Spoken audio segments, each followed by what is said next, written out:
గమనించండి, ఏబేలు కయీని కంటే శ్రేష్టమైన అర్పణ అర్పించాడు అని. పరిశుద్ధ గ్రంథాన్ని మనం చదివితే దేవునికి ఇచ్చే విషయంలో ఎలాంటివి ఇవ్వాలి అంటే శ్రేష్టమైనవి ఇవ్వాలి.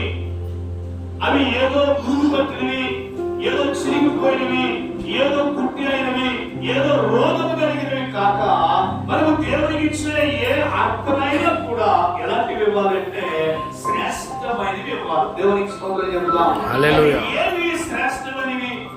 ఈ భూమి మీద మనకు కనిపించే అన్నిటిలో ఏవి శ్రేష్టమైనవి అంటే మూడే మాటలు చెప్పి ముగిస్తారు. జాగ్రత్త వినాలి. మొదటిగా మనుషులుగా దేవుని పిల్లలుగా మనం ఇవ్వాల్సిన మొదటి కానుక దేవునికి ఏంటంటే సామెతల గ్రంథం 23:26లో దేవుని వాక్యం ఏమంటుందంటే, నా కుమారుడా నీ హృదయాన్ని నాకు ఇవ్వు.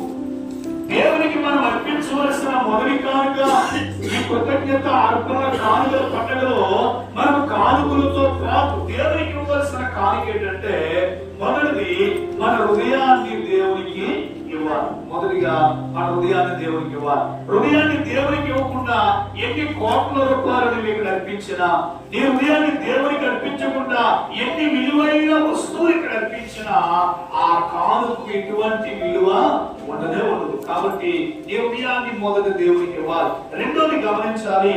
ఎఫెసీ పత్రిక 5:15 ఏమి రాయబడిందంటే, దినములు చెడ్డలు గనుక సమయాన్ని పోనివ్వక సమయాన్ని సద్వినియోగం చేసుకొని అజ్ఞానుల వలె కాక జ్ఞానుల వలె నడుచుకున్నటకు ఏం చేయాలట?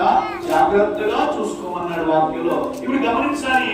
రెండోది మనం ఇవ్వాల్సిన కానుక ఏంటంటే సమయాన్ని ఇవ్వాలి. దేని కొరకంటే దేవుని ప్రార్థించే విషయంలో, దేవుని మందిరానికి వెళ్ళి ఆయన మాటలు వినే విషయంలో, దేవుని ఆరాధించే విషయంలో సమయాన్ని మనము రెండు వరకు ఇవ్వాలి. చాలా మంది అన్నిటికీ సమయం ఉంటది, కానీ దేవునికి చాలా మంది జీవితాలు ఏముంటుందో తెలుసా? సమయం ఉండదు. ఎప్పుడు ఆ పని ఉందండి, ఇప్పుడు ఈ పని ఉందండి, లేకపోతే అక్కడికి వెళ్ళాలి ఇక్కడికి వెళ్ళాలి అని సమయాన్ని వేటి కోసమో కేటాయిస్తారు. వాక్యం అంటుంది నీ సమయాన్ని దేవునికి ఇవ్వాలి. రెండోది. ఇక మూడోది గమనిస్తే నీ ధనాన్ని దేవునికి ఇవ్వాలి. ఎప్పుడైతే నీ ధనాన్ని దేవునికి ఇవ్వడం నేర్చుకుంటామో దేవుని బిడ్డల దేవుని వాక్యం అంటుంది ఇయుడే మీకు ఇవ్వను. మనం ఎంతగా దేవునికి ఇస్తామో దేవుడు అంతగా మనకిచ్చి, మనం ఇచ్చిన దానికి ప్రతిదానికి రెట్టింపు దీవెనలు ఇచ్చి గొప్ప కార్యాలు మన జీవితాల్లో చేస్తాడు. అతి కృప దేవుడు మనందరికీ దయచేసిన మనసారా కోరుకుంటూ ఈ మాటలు ముగిస్తున్నా. దేవుడి మాటలు దీవించును గాక.